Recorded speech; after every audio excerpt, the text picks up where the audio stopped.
નમસ્કાર, આપ જોઈ રહ્યા છો ફિકર આપની સાથે હું છું શિવાની। સૌથી પહેલા સમાચાર મહેસાણાથી કે જ્યાં ખેરાલુમાં તણાવપૂર્ણ માહોલ છે કારણ કે શોભાયાત્રા પર પથ્થરમારાની ઘટના બની છે। ખેરાલુમાં આવેલા હાટડિયા ગામે પથ્થરમારા બાદ પોલીસે 15 જેટલા અસામાજિક તત્વોની અટકાયત કરી છે અને સમગ્ર વિસ્તારમાં રેન્જ આઈજી સહિતના પોલીસ કાફલાને ખડકી દેવાયો છે।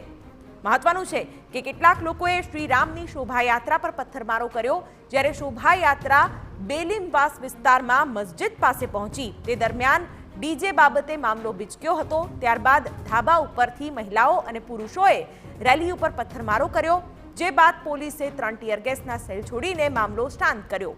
હાલ સમગ્ર વિસ્તારમાં અજંપાભરી શાંતિ ફેલાઈ છે।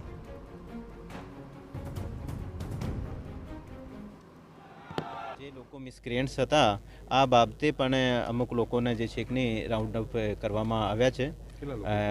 જે લગભગ 15 જેટલા લોકોને રાઉન્ડ અપ પોલીસ દ્વારા કરવામાં આવ્યા છે અને જે પછી જે કાયદેસરની કાર્યવાહી છે એ કરવામાં આવશે। મહેસાણા ખેરાલુમાં શ્રી રામની શોભાયાત્રા નીકળતા પથ્થરમારો થયો હતો। જે જગ્યાએ પથ્થરમારો થયો હતો ત્યાં આગળ ભારેલી અજંપા જેવી સ્થિતિ છે। આપ જોઈ શકો છો કે Gandhinagar range IG Dhirendrasinh Yadav, Shri Mehsana SP, DYSP સહિત જિલ્લાનો પોલીસ કાફલો ખેરાલુમાં ખડકી દેવામાં આવ્યો છે। હાલમાં જાણે કે અજંપાભરી શાંતિનો માહોલ જોવા મળી રહ્યો છે। હાલ જે જગ્યા પર આ ઘટના બની હતી પથ્થરમારાની, ત્યાંથી લગભગ 15 જેટલા જે અસામાજિક તત્વો છે એની અટકાયત કરી હોવાનું રેન્જ આઈજી દ્વારા નિવેદન આપવામાં આવ્યું છે।